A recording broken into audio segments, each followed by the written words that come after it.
Thank you for joining us this evening. We have about 40 registrants for tonight's session, and so we're just going to give everyone a few minutes to log on before we start. My name is Martha McClary. I'm with B&A Studios. I'll be helping facilitate this evening's session. The faces you can see on the call right now are other members of the project team. We're joined tonight by representatives from Hopewell. We have some of our engineering team, as well as our landscape architecture team, as well as Colton Nickel with the town. So thanks everyone for joining.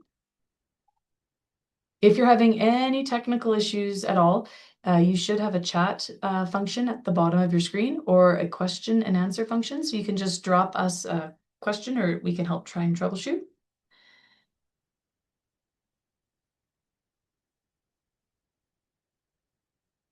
This evening session is being recorded and we will be sharing it on the project website. So just a reminder to those that do ask or answer questions that we are recording.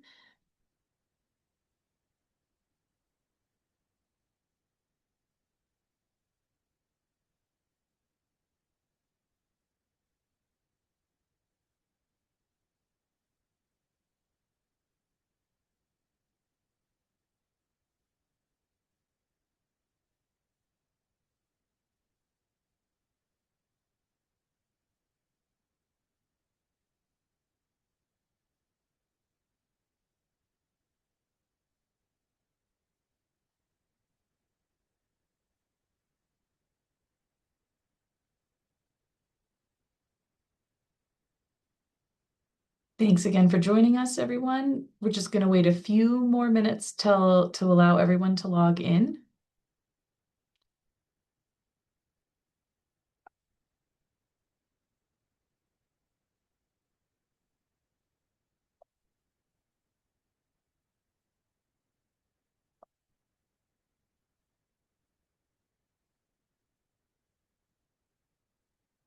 We will be getting started shortly. We did have quite a few attendees register for this evening's session, so we'll just give another minute just before we dive into the presentation. But in the meantime, I'll give a little bit of an intro. You're joined tonight by myself, Martha. I'm with B&A. We have a couple other colleagues of mine from B&A Studios and the rest of the project team, including Hopewell, and also representatives from the town of Okotoks. So we appreciate everyone's time this evening. We are going to be going through a presentation this evening, and there will be time for questions at the end. Throughout the presentation, you can ask questions or chat with the project team within the app. There is a button at the bottom or a function within the app where you can chat or pose questions. We're going to do our best to get through the presentation here in sort of the first 30 minutes or so, and then we will leave time at the end to answer all the questions we've received. Just a reminder that we are recording tonight's session. We will be posting it to the project webpage for those who aren't able to attend.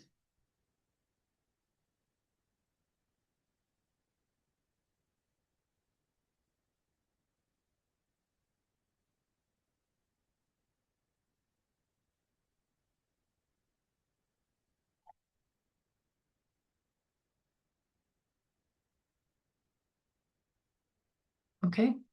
I'm going to pass things over to my colleague from B&A, Kayla McCarthy. She's going to walk us through the presentation. Again, if you have any questions at all or having any technical issues during the presentation, please do just drop your questions or comments in the chat or through the Q&A function. We appreciate everyone's time this evening, and I'm going to pass over to Kayla. Oh, you're still muted, Kayla. Good start. So I think we're starting off with Amelia today, so I'll begin the presentation. Thank you both. Well, good evening, everyone. Thank you for spending this beautiful sunny evening with us inside. My name is Amelia and I'm joined by Kayla, and we are planners at B&A Studio. We're here to present the proposed Neighbourhood Area Structure Plan for a new community in Southwest Okotoks. And this project is being advanced by Hopewell, and 2 team members are available this evening. Brett, if you wouldn't mind just speaking briefly about your team, that would be great. Yeah, sure. Thanks, Amelia. I'm Brett Friesen. I'm the Senior Vice President of Business and Community Development with Hopewell. And also with us today, we have Alan Sylvester, General Manager of Community Development. For those of you that don't know, Hopewell has been in operations in Alberta here for about 35 years, primarily in Calgary, but we also operate in Airdrie, Edmonton, and we build in High River as well as a home builder. We are a fully integrated residential home builder and land developer, building both single family and multifamily. So I think working on a project like this, we don't just look at it through the lens of a land developer and the community itself, but we carry that expertise through to the eventual homeowners and people who are going to live there in the community. We're really excited about this piece of land. It's really beautiful. There's some amazing natural features, and we'll share a plan with you here this evening that largely retains those features and makes them available and opens it up for everyone in Okotoks to enjoy. So looking forward to hearing any feedback you may have here this evening. Turn it back over. Sounds good. So on top of Hopewell and ourselves at BNA, we have a multidisciplinary team involved in this project. We have Glenn from Bunt and Associates regarding transportation available, Dan from Urban Systems regarding servicing, Jennifer and Shannon from Magna for the Stormwater Park, and Jonathan from Ground Cubed on Parks and Open Space. Additionally, Colton, who is a senior planner with the town of Okotoks, is here with us. Next slide, please. So tonight's session is an opportunity to share some information about the proposed neighborhood with you all, walk through the planning process, and gather your feedback. We'll begin with a brief project overview and policy context, and then we'll follow that by outlining the vision for the neighborhood. And then we'll touch on the background and technical studies that support the proposed concept and wrap up with next steps before opening things up for questions. And we may take a pause or two throughout the presentation just to address some questions if absolutely necessary.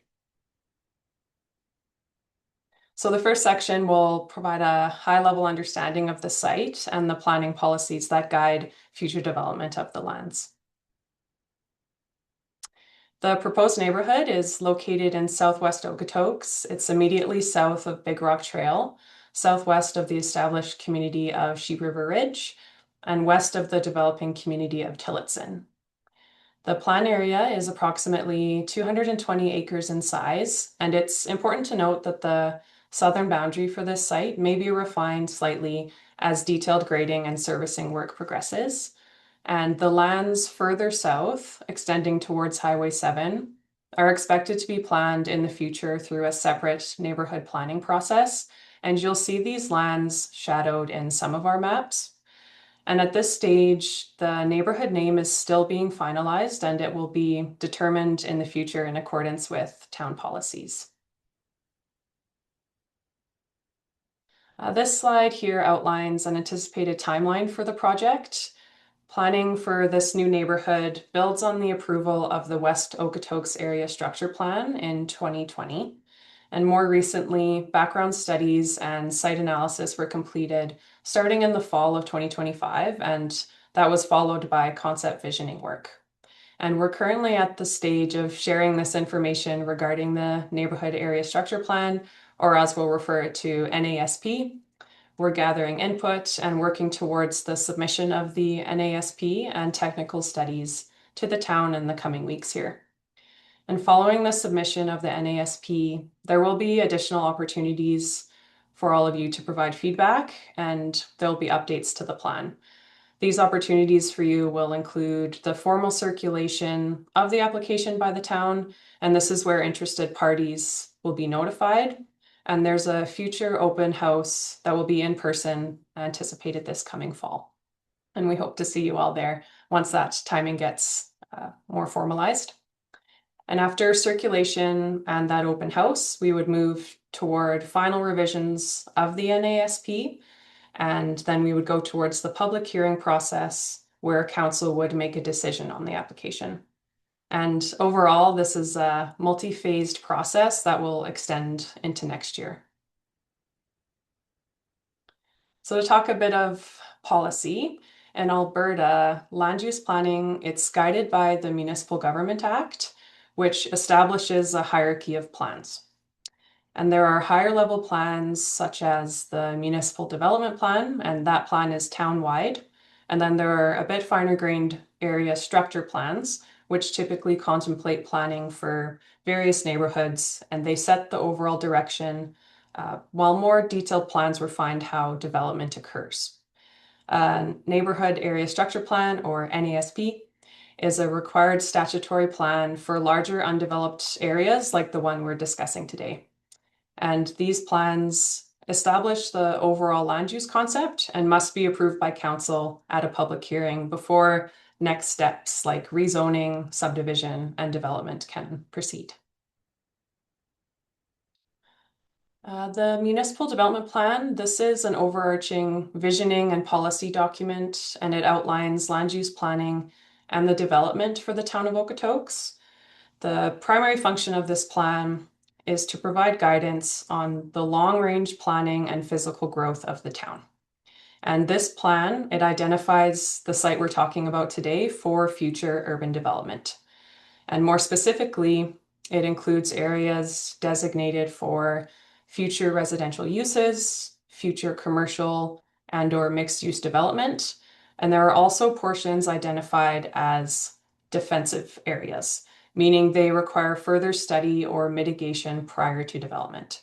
So these designations in the Municipal Development Plan help guide how the neighborhood will evolve over time and really contribute to the town as a whole.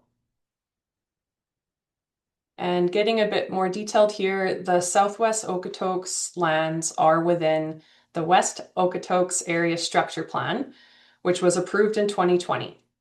This higher level plan establishes the broader framework for development in this part of town. And this plan identifies the subject site for neighborhood development, along with key components such as a community node in the northwest corner, which you'll see on this map here. It identifies 2 school sites, 1 high school and 1 elementary. It has a major open space and integrated pathway network. It also shows the potential for a public service or institutional use on the west side, and it shows stormwater infrastructure. The proposed concept for this new neighborhood, which Kayla will introduce in a few slides here, builds on and refines the direction from this West Okotoks ASP. Now, as part of this process, an application to amend the West Okotoks ASP is required. This is primarily due to needing to align the ASP with the town's updated municipal development plan and to incorporate more detailed planning work. And the proposed amendments will include refinements to policies, to mapping. There'll be some textual amendments to align with the new language in the municipal development plan. There's updated setback considerations and adjustments to the locations of those 2 school sites. These changes, they'll ensure consistency between planning documents and reflect current conditions and needs. Now, we would like to give you a better understanding of really what all goes into the production of one of these neighborhood area structure plans. An NASP provides a comprehensive framework for new neighborhood development, and they must be approved by council. Details of an NASP include the overall community vision and guiding principles, acknowledgement of policy alignment and regulatory framework, existing conditions outlining opportunities and development constraints. There'll be land use statistics, proposed densities, and population and job projections. There'll be details on open space and conceptual park programming. It'll talk about transportation and connectivity, specifically walking and wheeling networks. It'll talk about servicing infrastructure and having an anticipated phasing of development. The final policy piece we'll talk about is the land use bylaw. The land use bylaw it's a planning tool that regulates development within the town and implements the principles and policies of the municipal development plan, which we talked about a little bit earlier. Currently, the site is designated as agricultural and land holdings districts, and this district is intended to support rural activities prior to transitioning to urban style development. So future applications will be made to redesignate the land to appropriate uses, and these applications will occur in phases as development moves forward. This slide here highlights some of the key existing conditions that informed the proposed concept, which Kayla will show you. These features include a central crown-claimed wetland that will be a defining feature for the neighborhood. It has sloping terrain primarily around that central wetland. There are 2 historical resources within those sloped areas. Additionally, there's surrounding land uses and development patterns, including the future neighborhood to the east in Tillotson and more rural development patterns in Foothills County to the west. There are also planned uses and road networks per the West Okotoks ASP that were considered, and nearby confined feeding operation that has associated setbacks that require consideration during this planning process as well. And all of these factors help shape how the neighborhood is designed. It helps identify areas to protect, areas that deserve some celebration, and how/where development really makes the most sense. So with that overview of the project and planning context, I'll pass it over to Kayla to get into the finer details of this project. Thanks, Amelia. So I'll be getting into kind of the neighborhood vision and sharing the plan that we have drafted to date. So this plan is in the westernmost area of the town, as Amelia mentioned, and therefore will be the first area seen when entering the town from the west on Big Rock Trail. So there's a big focus on celebrating the distinct views, both of the community from the outside and also when within it. The guiding principles for the plan are consistent with those first established in the West Okotoks Area Structure Plan. A connection to nature will be emphasized with the preservation of the large central wetland and the surrounding slopes. There will be a new community commercial site providing amenities, and care will be given to the design of both the commercial site and the park spaces to facilitate places to gather and socialize. A diversity of housing from single family to multifamily has been distributed throughout. The neighborhood will include an extensive pathway network, both on and off street, to support active modes. And the different land uses, natural features, and transportation network have all been oriented in a complementary way between uses and to facilitate integration with the developing communities of Tillotson to the east and future development areas to the north and south. At a high level, the plan has been designed around the large central wetland and slopes as the heart of the community. The NASP under development at this time is only for the northlands circled in red, shown in more detail. However, the lands to the south will be a larger or a longer term future extension of the neighborhood. And we've shadowed in some high level features in alignment with the area structure plan direction to get a sense of the balance of uses and the future connections to the south. However, the lands to the south that are more shadowed in will be the subject of a different future NASP. This plan shows an overview of the whole plan, but I'll now go through each element in greater detail. So the north portion of the plan area adjacent to Big Rock Trail has a concentration of the commercial multifamily sites and a large central park space. The intent of grouping these uses together is to create a walkable hub of activity supporting vibrancy and the use of these amenities. Those utilizing the park will easily be able to walk to the commercial site for a cup of coffee, and there'll be the opportunity for future homeowners in this area to have a view of and access to the central park from every housing form. The park, storm park, and environmental reserve create a very large open space in the heart of the neighborhood and will allow for expansive views down the wetland valley at all 3 entry points into the community. I see a question has popped up in the chat, so I'll just pause quickly to answer that. Is there any plan to widen Big Rock Trail? So there was a study done with the Tillotson plan to widen Big Rock Trail to a 36-meter right-of-way to more of an urban standard road, and that is the assumption that we have made along the north stretch of the plan area as well. When it comes to residential, the neighborhood will include a variety of housing forms from single detached, both laned and front drive, duplex, townhome, and multifamily. Due to both the access from Big Rock Trail, the grades on the site, and the desire to create a concentration of activity around the park, most of the higher density is oriented to the north, with lower densities transitioning south. However, lower density housing is proposed in the northeast corner adjacent to the existing homes in the Sheep River neighborhood. As noted previously, the plan has been designed so that anyone living in a single detached home to multifamily apartment can have a connection to that central open space.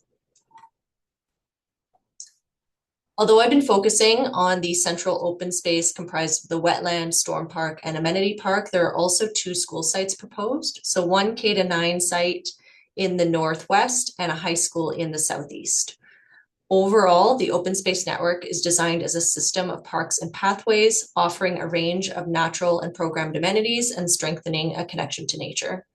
The central wetland, slopes, and storm park and amenity park make up about 22.5% of the whole plan area, covering 50 acres. The central amenity park will be connected to the more natural open spaces, but itself will be a highly programmed destination within Southwest Okotoks. The designs are currently being refined, but the noted amenities are those under consideration, including a plaza, splash park, sport courts, bicycle pump track, and skating rink. The intent is that this amenity park will blend in with the surrounding natural areas with native plant species and pathway connections. As mentioned, there are also 2 school sites proposed in the plan area, one K-9 school in the northwest and a high school in the southeast. If you're familiar with the West Okotoks Area Structure Plan, it should be noted that this represents a change in the location shown in the ASP. So it switches the location of the high school and the elementary site. The reason for this is that the town has identified a more near-term need for a high school in the town, and the east part of the plan area will be earlier within the phasing, while the K-9 school site will support students in Southwest Okotoks as this area builds out in future phases. The residential, commercial, and parks will all be connected by an expansive pathway network, both along the collector roads and through the parks. Pathways will be located at the back of lots at the upper slopes around the wetland, and pathway connections will also extend between this area and future neighborhoods to the north, east, and south. Oops. The road network includes a mix of primary collectors, and local roads, mostly in alignment with the town's standard sections. It has been designed to be as efficient and walkable as possible with many connection points and facilitate different housing forms. The 3 main entry points from the north, from Big Rock Trail, both provide distinct views as you enter the neighborhood, but also allow for efficient access to the east and west portions of the community on either side of the wetland.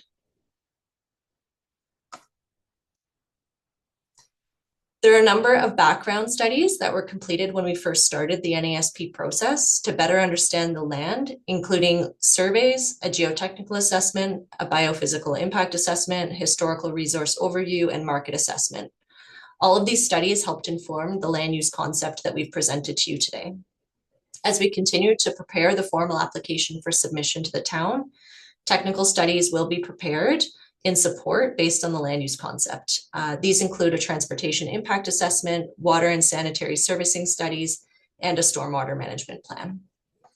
All of these studies ensure that the neighborhood will be fully serviced and is designed in a way that works with the town's overall infrastructure networks and capacities. With regards to stormwater, the approach in this neighborhood will be unique compared to other communities. So instead of a traditional stormwater management pond where water is stored and discharged into the town system, water from this neighborhood will be directed to a nautilus pond, which will then move through a series of ponds designed to appear like natural wetlands and also serve to treat the water. It will then be clean enough to discharge back into the natural crown wetland at the south end. This will ensure that this beautiful and ecologically important natural feature will have its water level maintained. Pathways will also circle the storm park, allowing for closer access to both the constructed and natural wetlands. So as we conclude today, we feel that this neighborhood will bring a number of benefits to the town. It will preserve and celebrate a one-of-a-kind natural area and provide a unique recreation amenity hub. It will include a new community commercial hub, providing additional services, amenities, and places of employment. It will support the provision of adequate housing supply to meet housing demand within the town, improving diversity, affordability, and rental options. It'll provide greater housing choice in South Okotoks, with the majority of developing areas currently located in the north. It is in alignment with the West Okotoks Area Structure Plan and will extend development in a continuous manner. And it will facilitate additional analysis in the extension of servicing in Southwest Okotoks, distributing the cost and benefit of already planned infrastructure improvements. So thank you very much for joining us today and hearing about the Neighbourhood Area Structure Plan. We appreciate your time and look forward to hearing your questions and comments. You're welcome to post any questions that you might have in the chat function for our team to answer today. This QR code also leads to a survey that you can fill out online, and we'll be following up in the next few days with an email to all of those registered with a link to this survey. As Martha mentioned at the start, the presentation materials and a recording of this session will be posted to the project website, hopewellokotoks.ca, and you're welcome to reach out by email anytime. Thanks, Kayla. We do have some questions that have popped in. So I just want to remind everyone, thank you again for joining us this evening. So there's a few ways you can participate now in our question and answer component of today's session. You are able to type your question into the Q&A function. So that's a way if that's your preferred way. You can also raise your hand and speak your question, and we can unmute you and ask you to just propose your question to the team. We do want to remind everyone that the session is being recorded. So just a reminder that it will be posted and shared to the website. So if you do need to drop off at any time, this is going to be posted to the website. We did have a question come in, and you did address it a bit, Kayla, when you were talking about transportation, but there was also a follow-up question from Colin Lang. Can you just clarify a little bit more, and maybe Glenn will also get you to unmute and share your video. Will Big Rock Trail Road be widened before construction of the neighborhood begins? So what are the plans for the widening of Big Rock Trail? Yeah, that's a two-part question. The first one, will it be widened? Yes. There's a functional plan that was completed previously by the town that shows it to be widened to 4 lanes, divided all the way from Southridge along the frontage of this site. At present, Tillotson is in the process of improving their piece along the frontage of their property, and Hopewell will be required to do the same along the front here as well. So to answer the first question, will it be upgraded? Yes. The second question, will it be upgraded before houses are there? That depends on the agreement with the town. Generally, road construction will follow capacity. So there's some logistics and complexity in terms of placing utilities and things like that. So it'll depend on the timing. It will be there when the demand for the road is there, for sure. Will it come before the houses? There's a threshold at which what's out there won't be enough, and the widening would be in place ahead of that. I don't know, is that specific enough to answer the question? I think that did help actually clarify. Thank you, Glenn. And if there are more questions, Colin, in particular, because I know you've wanted to follow up, you're welcome to raise your hand. We can unmute or pop a follow-up in the question. And maybe, Glenn, I'll get you to stay on, because we had another question pop up about traffic, and maybe just staying on this slide, Kayla. A question came in: how is traffic being distributed to avoid increased pressure on existing rural access points along the west side? And are there any upgrades planned along the west side? So some of the existing rural road network, what are the plans to alleviate or not create pressures on those existing rural roadways? Yeah, that's a good question. And Kayla, can you go to the West Okotoks Area Structure Plan slide for a second, please?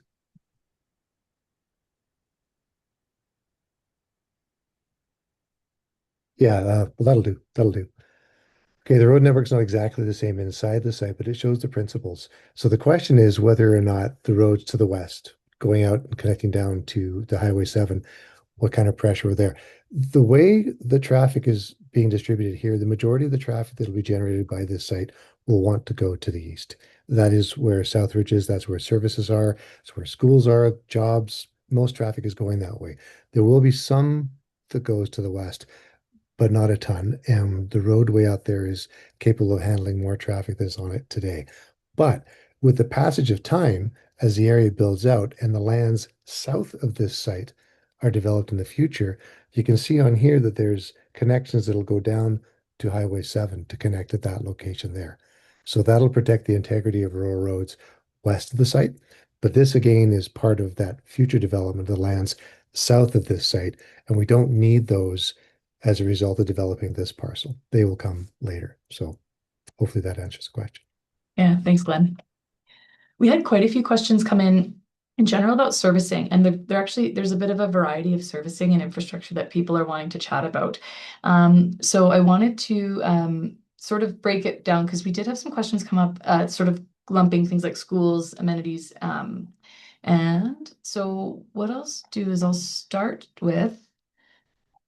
Sorry, I just lost the question as more are coming in. There's a question, I'll read it verbatim and then we can maybe break it down a bit across the project team. So what specific infrastructure, schools, roads, healthcare access is funded and approved today versus planned for and hoped for? And how is development pacing tied to these approvals? So I thought, Kayla, maybe we could start with schools and talk a little bit about some of the school sites in the area. And then we could talk a little bit, it's a little bit different with some of the road upgrades and some of the healthcare components. So we'll start with schools. Sorry, apologies, Martha. Can you repeat sort of the main part of the question? Yeah, I think the question is really just about, with the new community, there is going to be an opportunity to bring in the new schools as identified in the plan. So what specific infrastructure is committed to or funded or approved today? So perhaps you can speak a little bit to how school sites get identified in a plan like this and the process. Sure, yeah. So the land for school sites is dedicated in communities through a municipal reserve process. So municipal reserve is governed by the Municipal Government Act at the provincial level. And that sort of overarching planning policy at the provincial level requires that new developments dedicate 10% of land area to parks and schools. So generally that creates sort of a requirement for school sites and parks and communities at that 10% level. So within this community, both the high school site, school site, and the central park space make up that 10% municipal reserve. So as a requirement for the community, the land is dedicated at the community level as part of the community planning process. When it comes to the actual sort of specific building and site design itself, that the land is transferred to the municipality as part of municipal reserve, and then it's managed by the municipality and the applicable school division. When it comes to any sort of funding, I might defer to Colton if you want to chime in on any of those elements. Love to. Yeah, for sure. So the municipality, so the 10% is provided to the municipality. We then wait for funding, and the school divisions wait for funding from the provincial government to fund new schools in the town. That's their responsibility. There's still a significant amount of cost to the town that we have to put in to make these school sites ready for the province to provide that funding and then pass them over to the school division. Unfortunately, there's not really a clear process or structure for when school divisions actually get that funding. So we can allocate the sites, we work to have them ready to go, but when they actually get funding is fully at the discretion of the province for that. As part of your municipal tax bill, you may notice that you see education taxes are a significant portion of that, and that money is not set by the town, it's set by the province, and that's used to fund schools in growing communities. Thanks, Colton. So there was quite a few components in that question. Did you just want to maybe stay on and speak a little bit about maybe how the town might communicate with the province on healthcare matters, which is a little outside of typically the projects like this? For sure. And of course, my dogs are now barking when I ask this question. So, so in terms of what the town plays an advocacy role with the healthcare front, that's fully in provincial responsibility. So we continue to work and advocate with our MLA and at provincial tables just to make sure that we're seeing that funding for healthcare. But unfortunately, depending on how you look at it, we don't have exactly a major role to play in that. Okay. Yeah, thank you very much. So maybe just staying on the line a little bit, Colton, and also there was a question that came in terms about what is the percentage of the infrastructure costs, including any kind of offsite upgrades that are borne by the developer versus the municipality. And then if you might want to speak a little bit about some of the developer levy fees and things like that. For sure, that's a great question. So with our new communities, growth doesn't fully necessarily pay for itself without having offsite levies in place as well to help cover those costs, whether it's expanding our existing roads or adding to our rec center, which if you're in Okotoks like I am, you're aware it needs expansion for a growing community. So what happens is our new communities, developers have to pay what's called an offsite levy on a per acre basis. And that cost is what we use to cover offsite impacts from their development. So adjacent roads such as widening a Big Rock Trail, recreation, fire services, all of those kind of more larger scale town services are funded through offsite levies from new developments such as these. It's also a reason you see kind of those higher densities moving forward in our new communities, because from a tax assessment standpoint and from an efficiency standpoint, if you have that higher density, you're having less miles of road to maintain, to plow, less miles of pipe to maintain, those type of things. They help kind of keep costs down more long-term for the town and ratepayers as a whole. Great, thank you. There's a couple questions that have kind of come in about interface to some of the existing communities. So do you mind skipping to Kayla, can you go down to the concept here? So the question that Beverly was posing is, why does the higher density housing back onto Big Rock Trail, which borders the existing Sheep River Heights area? Can we maybe describe a little bit more about the buffer and interface that are happening along Big Rock Trail? Sure, thank you. So yes, so in terms of the distribution of housing along the north, so these high density multifamily sites were located in this area for kind of a couple of reasons. So one is providing good access to the higher density sites directly from sort of the main road of Big Rock Trail, as well as putting some of that density in proximity to the Central Park space and the commercial site. The location of these sites also is somewhat due to the grading, the existing slope conditions on the site. So you can see kind of the topography layers on the figure. There's quite a bit of slope on either side of the wetland and moving up towards the back southern end of the site. So the north part adjacent to Big Rock Trail does represent sort of the most flat area of the site, which is more conducive to multifamily development as well. To try to maintain sensitivity to the Sheep River neighborhoods, the northeast corner directly adjacent to the housing, and sorry, it's a little bit small, but if you can see my cursor, kind of the line here, the western or the easternmost entrance to the community is kind of just west of the western edge of the Sheep River neighborhood. So the housing directly adjacent to those existing homes will be sort of a similar style, more of a low density single family type style housing, whereas the high density is a little bit further west beyond the edge of that community. Okay. Thank you.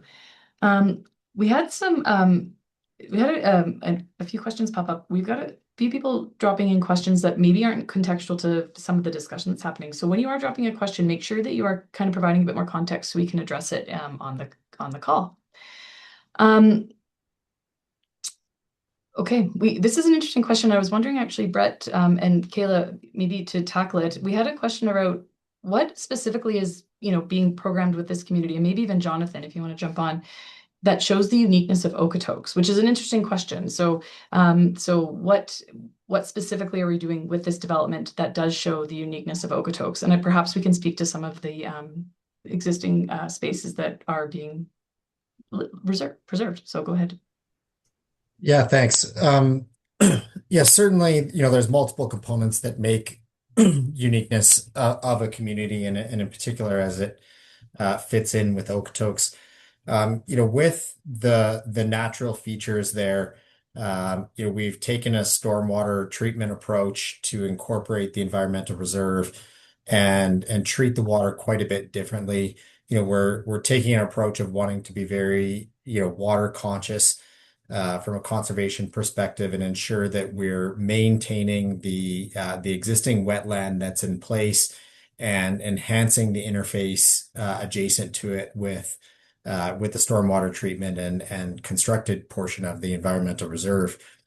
The other unique component of this site is it lends itself to the community node, which we spoke to.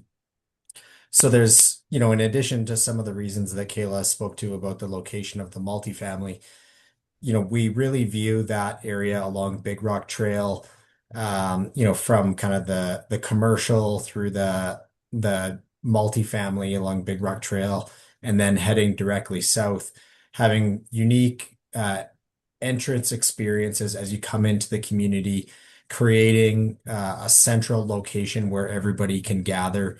The kids can be playing at the park, and we can walk over and grab a coffee at the coffee shop in the commercial and continue on for a walk around the wetland space.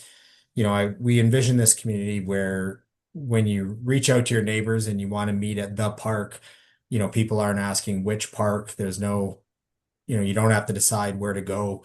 It really becomes a community gathering hub where everybody can enjoy both the active recreation amenities and the passive recreation through the pathways and such.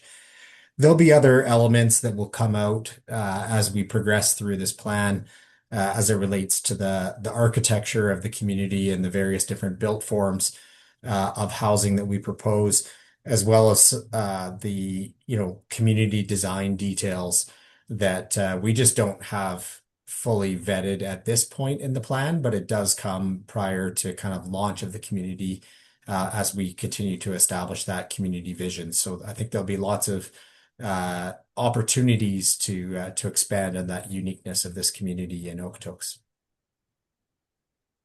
Thanks, Brett. We do have a couple more transportation questions, and I'll just ask Colton and Glenn to unmute, because I think there were a few more that popped up as I find them in the chat. So this one's a little bit more directed at the town. What are the town's plans to address the extremely crippled road infrastructure with the addition of this development? And just so, how does this, I guess, a particular road proposal interact with some of the proposed upgrades that the town might be looking at? For sure. So how the town does transportation planning is, or with our engineering department, there's a transportation master plan that's done, and it analyzes all of our key arterial and collector roadways. And with these new developments that come in, they're required to do transportation impact assessments as well, completed by professional engineers, which are then reviewed as well by the town's engineering staff, and just working to make sure that the roads will function. And when certain thresholds of traffic volumes are met on key roadways, that's when it triggers those necessary upgrades and need for budget investments from the town, which are partially funded from offsite levies as well, to make those investments in making sure our road infrastructure continues to function effectively. So lots of studies at the high level. There's a transportation study done at the neighborhood level. When subdivisions come in and when development permits come in for multi-residential sites, they're required to do transportation impact assessments as well, to make sure that there is that overall flow in place. That's not to say that everything is perfectly smooth and free flowing. I mean, it's an urban municipality. There's street lights. There's going to be stops. We want to have lots of kind of intersections mixed in to allow for permeability of people to walk, cycle, scooter, that type of thing as well. But it just makes sure that overall it functions to a general degree. Thanks, Colton. And there's some more questions. Two-way related to traffic. So two-way crawls through 20 stoplights until it's not even done yet. What is being done with this, with another high density or with another neighborhood proposal coming in? Yeah, so like Northridge and Southridge Drive, of course, the town's not able to widen those with how existing developments built up around that over time. And when that initial road right of way was put in place all those decades ago, I think few people could have imagined where things had gone in terms of that. But we are looking at making sure that we have other major roadways built and improved throughout town as time goes on, to try to take off a bit of that load. For example, not really near this plan, but more in the north, 338th Avenue. We just completed a functional study last year on making sure to plan for widening that as we prepare for the province to fund a major interchange off of the 2A. there. So those are the kind of things that we're doing all throughout town, is analyzing our transportation master plan, coordinating that with provincial investments, as well as coordinating with developers' transportation studies. Is it perfect? No, but we try to do the best that we can to make sure that things do continue to flow. Thanks, Colton.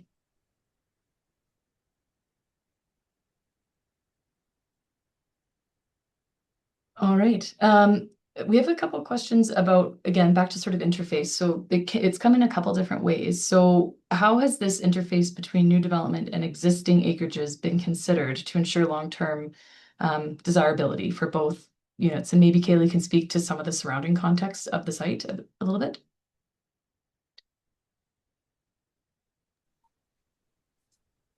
Sure, yeah. So in terms of the interface between new development and existing acreages, so I think we spoke a little bit already to kind of the north edge of the plan area in relation to the Sheep River communities.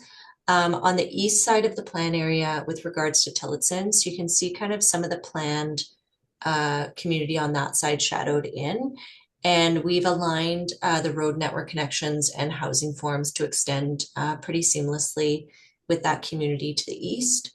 Moving south, so as mentioned, that will be a future neighborhood area structure plan, sort of longer term development area subject to a future plan, but we've included future connections for like development to continue that way.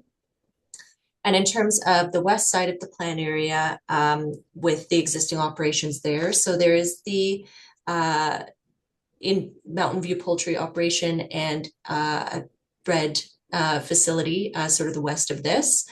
So Hopewell have been in touch with those landowners, and they are aware of this community, and we've been in touch with them about sort of the growth that's happening.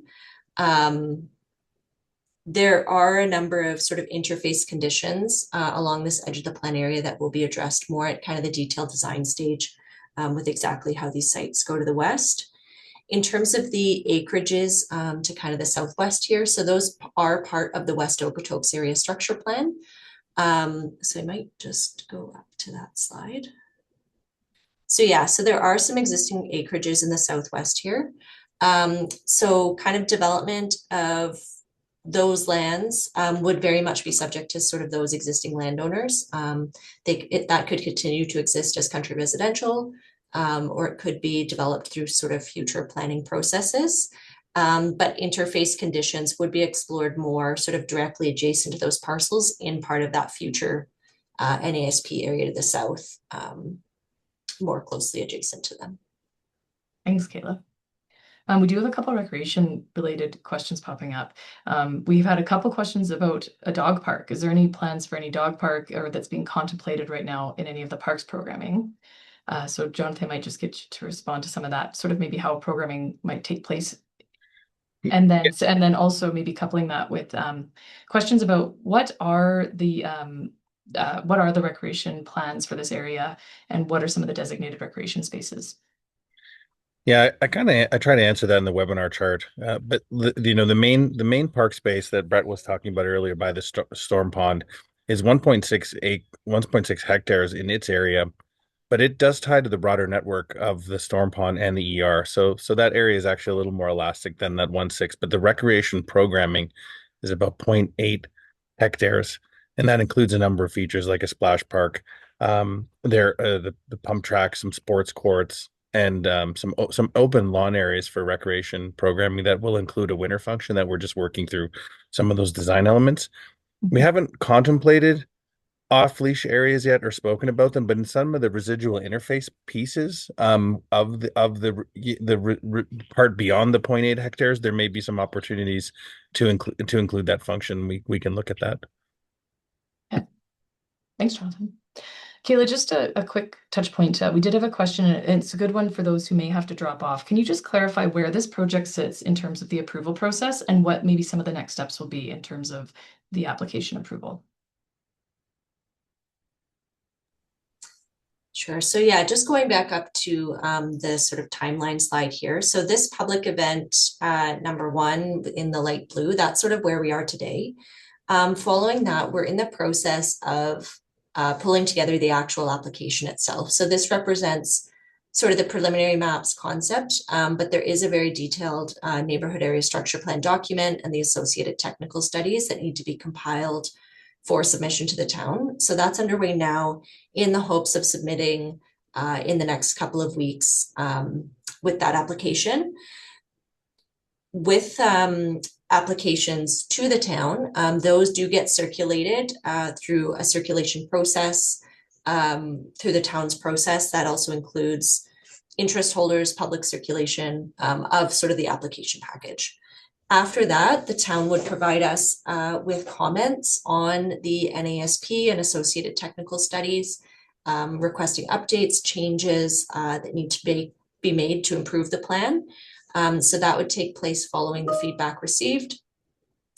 Once the plan is a bit more refined and integrated that feedback, we do intend to have a second open house event. So this would be an in-person open house. Right now, that's tentatively anticipated at sort of fall 2026. And we'd be reaching out with a number of methods at that time once the date is fully identified. Once that event happens, there would be another submission to the town. There may be further edits to the plan following that, and then it would proceed to council, where it goes through a public hearing process and 3 readings at council prior to approval. The NASP itself as well is sort of a detailed planning document, kind of the level of detail in the plan that we showed today, but land use amendment, subdivision and development permit are all subsequent applications to a neighborhood area structure plan. And those would take place in a phased manner within the community. So the approval of the neighborhood area structure plan isn't sort of everything all at once. The subsequent applications do happen more in a phased approach. Thanks, Kayla. We have a question about sort of site drainage, but as it relates to the phasing of the project. So the question is, what is the anticipated phasing near the western edge, and how will temporary drainage and construction impacts be managed for adjacent properties during build out? So there's a bit sort of a 2-part there in terms of where is the phasing and how do we manage runoffs at the site? Yeah, I can answer that. So I guess first, in terms of phasing, it's our intention for a number of reasons that we would start in the northeast corner of this site. We're going to have to build our storm park area, environmental reserve for water treatment, kind of day one, and we would kind of continue on the eastern side of that wetland. There's certainly high demand from the town and school board's perspectives for the high school site. So I think it's beneficial for all parties to kind of work towards and be able to bring that on sooner than later. As it relates to the steps within our construction, so we would entertain a stripping and grading permit. We typically try to with that, I guess the stripping and grading comes an erosion and sediment control report. So we would, any areas that are kind of left disturbed and not developed for certain periods of time, we look to various mitigation measures to help stabilize that and reduce impact of dust. Appreciating many on this call would be affected by the dust, but that's also, dust has an impact on the residents and people who are ultimately going to be living in the community as construction continues to proceed over the many years. So we're very conscious of that within the kind of southwest context. And with that erosion sediment control report, we are required to maintain all water on site. So until such time as the area is developed, there's storm sewers that are put in that redirects the water in there. There's various measures we can take as far as berming and temporary storage locations to ensure that the affected adjacent parties aren't negatively impacted by any construction activities or water that might drain off of that site. And then as we move further into the second neighborhood area structure plan in the south, after a number of years, there is additional storm ponds that will exist on that side, which will pick up the drainage from that area. So we're not anticipating that there would be any interim or permanent water discharge to kind of any of the area to the west of us. Thanks, Brett. We also had a sort of question pop up while you're answering that about topsoil. What are the plans for storing of topsoil during the stripping and grading phases?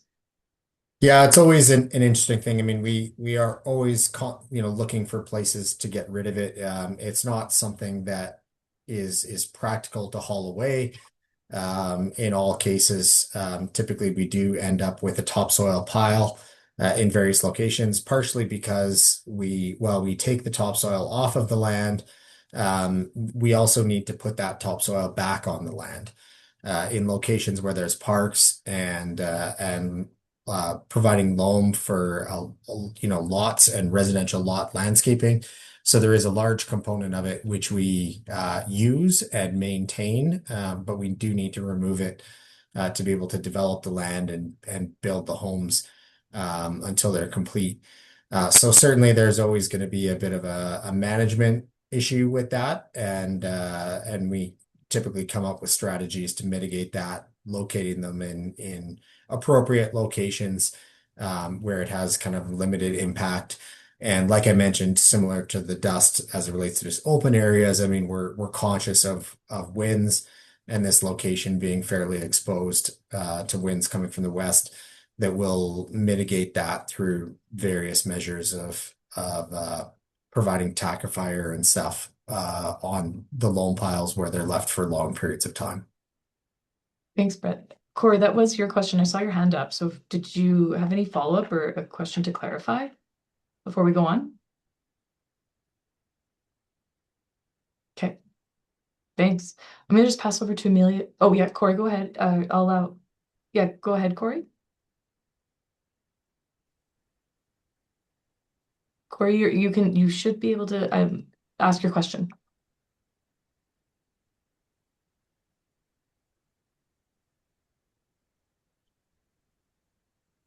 Okay, we can come back to you. But I'll maybe pass over to Amelia quick just to reintroduce the project team. We've had a few questions about whether who is the developer, Hopewell, and our various roles on the project. So over to Amelia. Sure, I'll give a bit of clarity on perspectives and roles for the people's names you're seeing here on the screen. We have Colton. He is a senior planner with the town of Okotoks. And of course, Hopewell. We have Brett and Alan. They're the developer. And then you have everyone else who is part of the project team. There's myself and Kayla. We are with B&A Studios. We're the planners. And then Martha is our wonderful engagement and communication specialist. We have some technical experts in the room. We have Jonathan. He is with Ground Cubed, working on the landscape architecture, the parks and programming. We have Dan with Urban Systems, working on all the good things with servicing. And we have Jennifer and Shannon with Magna, and they are involved with the beautiful storm park and its function and design. And then we have Glenn with Bunton Associates. He is our transportation guru. And I think that is it. And you'll be seeing us as we progress through the next stages and onward. Corey, I'm going to try one more time because I think you have some more. I'm just going to ask you to unmute. And so you have to unmute on your side to speak your question. Because your hand is still up. Go ahead, Corey.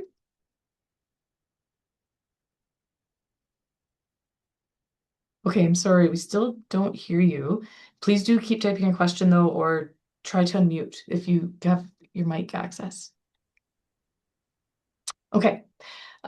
We did have a couple questions, just continuing on with some of the topsoil management about construction management plans, things like haul routes, working hours, and mitigation measures for things like dust and noise. So Brett, it could be you if you want to continue to just discuss a little bit more about construction management plans and things that happen post policy approvals. Yeah, certainly. I mean, as it relates to construction hours, of course, all of that is in many ways enforced through the town bylaws. And we would ensure that our contractors are all complying with that and working within the allowable hours. We typically are, as part of our construction activities, it's not something that's set out day one and stays until the end of the project, but we are continually kind of adding appropriate haul routes and keep, doing our best to mitigate construction traffic. Certainly, starting at the north end and moving to the south, we are going to have construction traffic directed through an existing community for a period of time. But we're conscious about the effect that it has on residents and adjacent landowners. So we're always trying to consolidate people and make sure that they're running on dedicated haul routes where applicable, where they're going. And we try to build out areas in fairly small chunks at a time. So we're not hoping to open up much of the area at a time, just kind of work our way through it kind of on an annual basis, opening up grading areas, building the infrastructure, building the homes in the following year, and moving on to the next one, et cetera. So Thanks. Question about long-term water capacity, which I know has been a conversation prior through the West Okotoks ASP. Can you outline how this development is supported by secured long-term water capacity and what contingencies exist if demand exceeds projections? So over to the servicing team. I could speak to that. Or yeah, jump in, Colton, too. I could just speak high level, and then we can maybe get into more detail from the town team. So the town has worked for a number of years on securing a regional water line with our partners, Foothills County, and that work's about to come to fruition pretty quickly here later this summer with the opening of that water pipeline, which will provide a much longer term supply to the town to allow it to grow. That said, we're not opening the floodgates by any means in terms of development. We have one of the more refined processes probably in North America in terms of requiring every land use phase that comes forward needs to get what's called a water verification and allocation process certificate from the town. And that verifies that we have adequate water capacity in our queue to service that development. And that's based on the zoning. So for example, we have calculations that a commercial zone will use X cubic meters of water versus residential at these certain densities. So they'd have to, the developer, before their land use phase is approved, they have to come forward and make sure that they pay for that water allocation and that we have sufficient capacity in the queue to move forward. So even the day this neighborhood area structure plan is approved, every phase will then go through that water allocation process. So that's not to say that water conservation measures are going to go away once we have that long-term plan in place, because we'll still want to use our water efficiently and effectively and make, just from a financial and a sustainability standpoint, but it will provide that long-term assurance that these developments can proceed. And that's a positive for the town in terms of just infrastructure capacity. By growing, by securing those offsite levies and growing in a way that enhances our assessment base, particularly in that non-residential space as well, which needs residential to help provide the jobs for that. We're making sure that we can try to help kind of stabilize and tax rates as best we can as we move forward. So that's the town piece on that. Thanks. Yeah, I can add to some of the more local development context related to the water servicing. So yeah, thanks, Colton, for speaking to the regional supply side.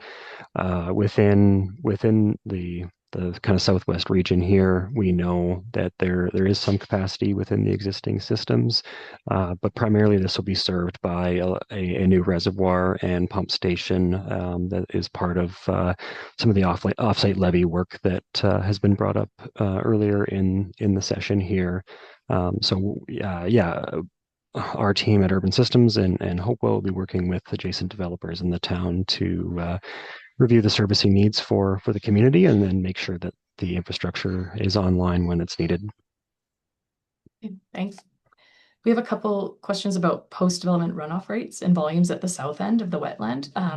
Can you clarify how post-development runoff rates and volumes at the south end of the wetland will compare to existing conditions, particularly at the site boundary near the existing acreages? Thank you for the question. And I think one of the things that would be nice to add to it is building on the water question. One of the benefits of the facility that Hopewell is building for this is, as you can see, doesn't look like a traditional storm pond.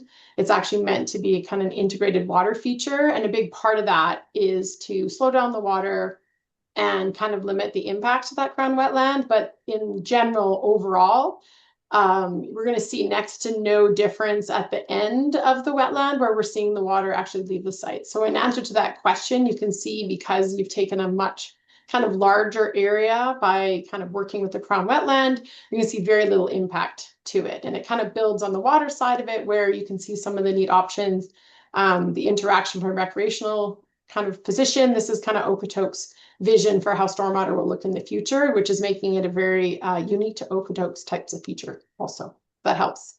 Yeah. Thanks very much.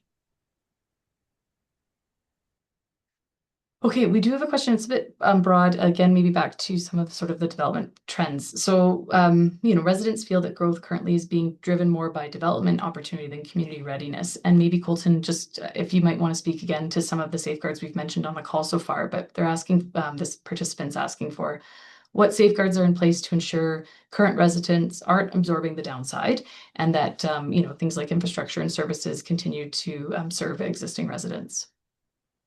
For sure. So the town has a sequencing process when we consider new area structure plans. They're not just accepted if a developer chooses to come forward. What we look at is, do the proposals make sense within our infrastructure servicing plans, our debt capacity, and whether they are designed in a way that aligns with our municipal development plan, which was created through community feedback that then went through council, which they approved to make sure it reflected the vision of what the community looks like. So each of these developments has to align with that overall community vision to move forward. So this is a good map here. You see the municipal development plan. It shows all of our future kind of land use planning and where we see future residential versus commercial and employment lands and those type of things. There's another map in our MVP that speaks to sequencing and which area should proceed when, and that's based on our trunk lines for sanitary and wastewater, for water and wastewater mainly, as well as road connections, just to make sure we're not skipping quarter sections and bringing out pipes and roads without having logical contiguous connections to our existing built out form. So when we decide to move forward with an ASP such as this one, it made sense because we had the infrastructure being put in place by the Tillotsson's developer, and then they'll move forward with connecting in to this development as well as planned upgrades to Big Rock Trails. So we're just making sure development goes in that contiguous manner. Council also is the final say on all neighborhood area structure plans. So while there's a review process by administration, by our engineering department, by our parks department, and across the spectrum of town departments, it will then go to council with a recommendation, as well as an overview of all the public engagement that was done to date and an opportunity for the public to speak. There's what's called a public hearing that's mandated by the province. Everyone has the opportunity to speak to the plan and say their kind of piece as to whether they feel that it aligns with the goals and direction that they want to see Okotoks go in. And then that's council's ultimate decision is, do they agree with that? And if they do, they can choose to then approve the plan and allow it to move forward. Just because you're seeing plans move forward in terms of neighborhood area structure plans and ASPs, that doesn't mean it all develops out right away. Many of these quarter sections, they can take up to 10, 15 years to fully build out over time. And Okotoks' growth rate actually over the past 5 years has been into that only 1% to 2% range. In the history of the last 30 years, the lowest growth for the town has actually been in these past 5-10 years simply because of water allocation.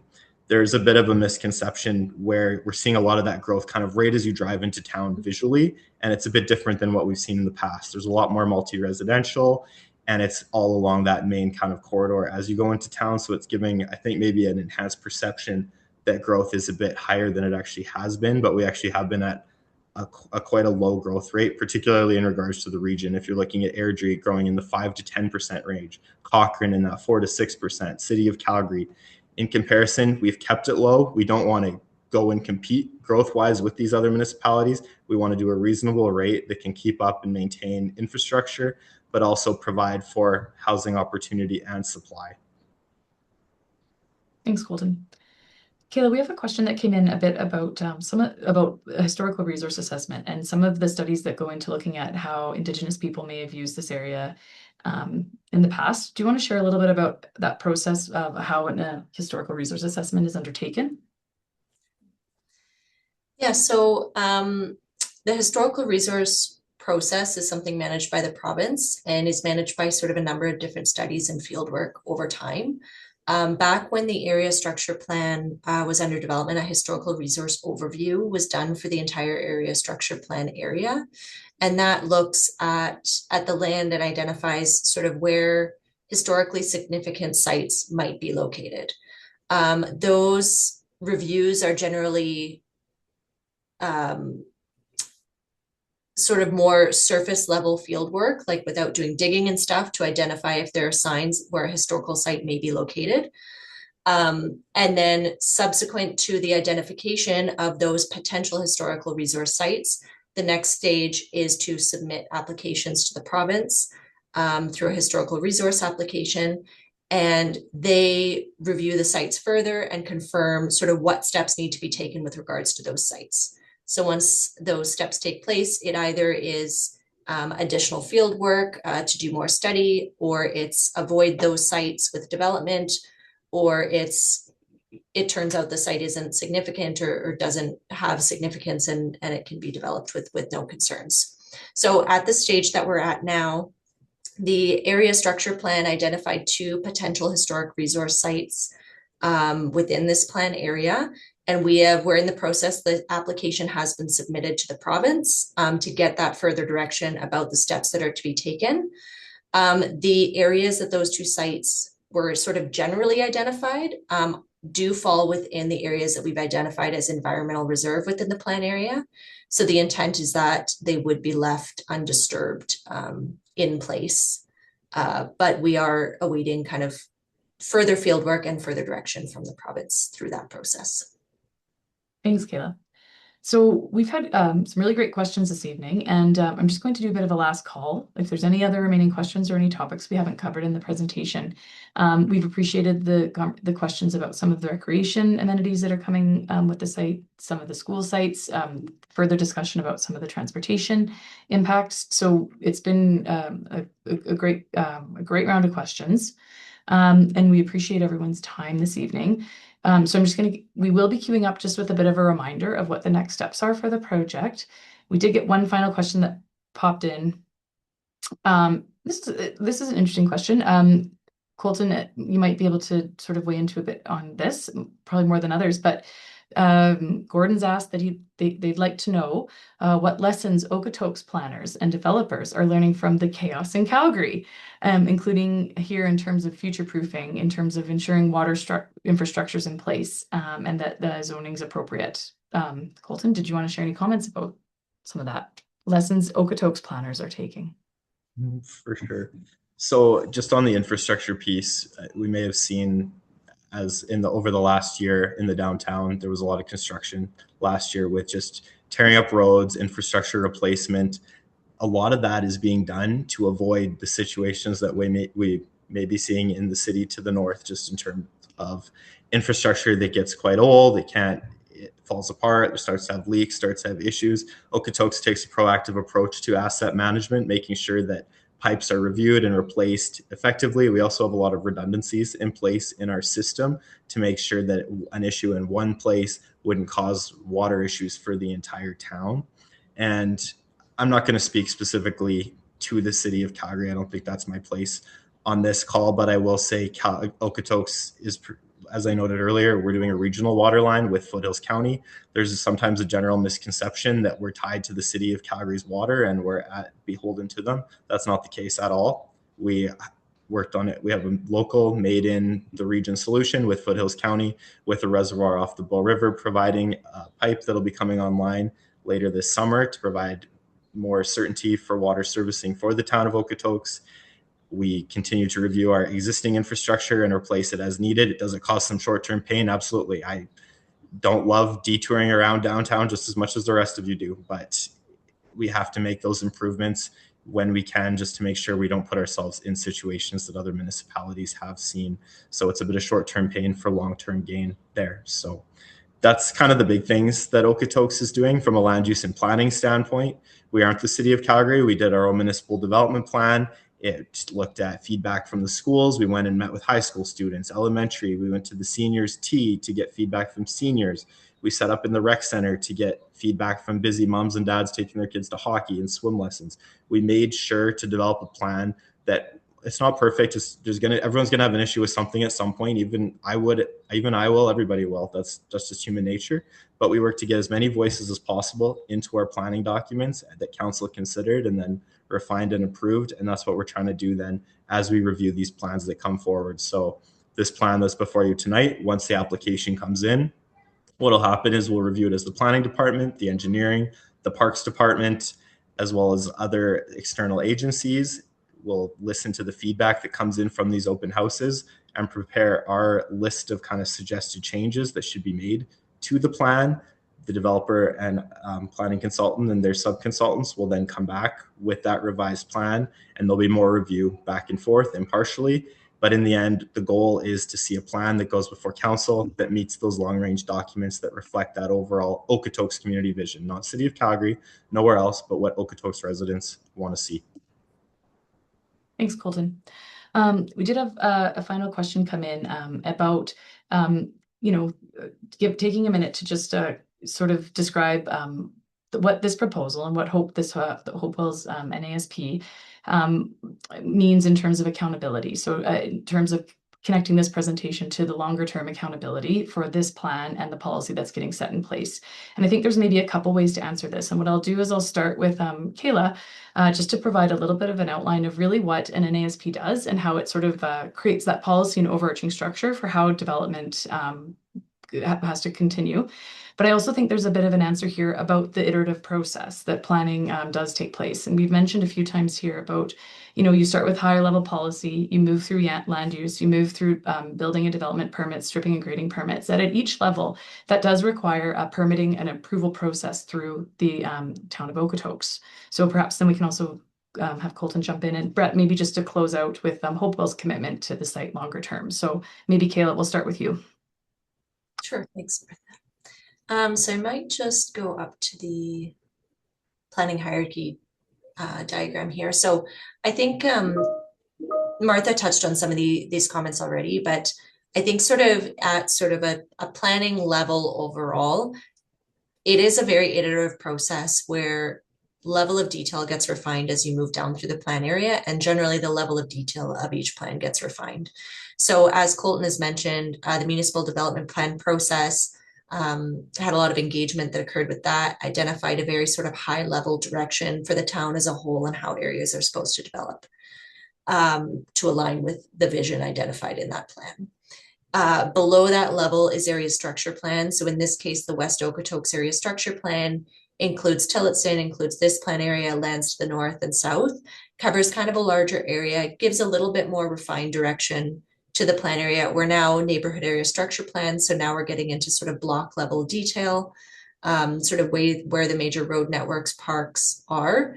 Within the NASP itself, it is quite a detailed planning document that includes policy direction with commitments to things like how the road network will develop, kind of the general mix of housing, the density that achieves at a high level, what amenities and services will be provided in the community as a whole. Zoning is the next stage below that. That occurs in a phased manner within the neighborhood itself. And that specifies a specific zoning district guiding the type and form of housing that will take place in specific phases. Then is subdivision, when you get to start to see like how big actual lot sizes are and whether it's a duplex or a single family home and how the lots are being subdivided. And finally, development. So development of those homes or even development permits for multifamily sites. So although we might give sort of direction of, a multifamily site is along Big Rock Trail, that can mean townhomes. It can mean sort of 2-story multifamily, 4-story, 6-story. It can mean a number of different things.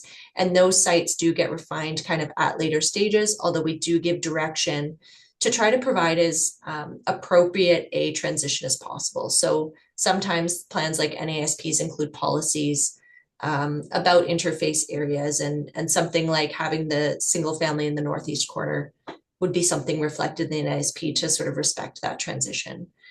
As it relates to this process itself, there is we have this info session today.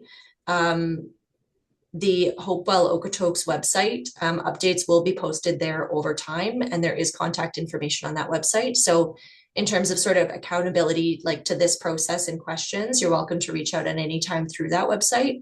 And then, as mentioned, we will be coming back later as the plan is further refined and we've taken feedback from a number of directions to the plan, and having an in-person open house sort of later in this process before the plan gets approved. And then there's sort of another public event in the form of the council public hearing.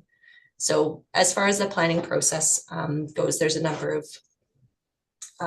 touch points and updates to make sure that sort of as we refine the level of detail at each stage, we're hitting the mark of the directions that were identified at those upper levels. Thanks. Brett, did you want to share any, over to you. Yeah, sure. No, I just want to, I guess, express my appreciation for everybody on this call. We've been through this a number of times as we develop new communities. And ultimately, I mean, I've been at Hopewell now for 21 years. I mean, we're in the business of building communities and building homes where people really want to live. So that's the philosophy that we live by. We're committed to Okotoks. We're an experienced developer and home builder. And while this is our first foray into Okotoks, we're committed to collaborating with the town and working with them through the development process. We're going to be here for the next 15, 20 years, and our reputation is our word.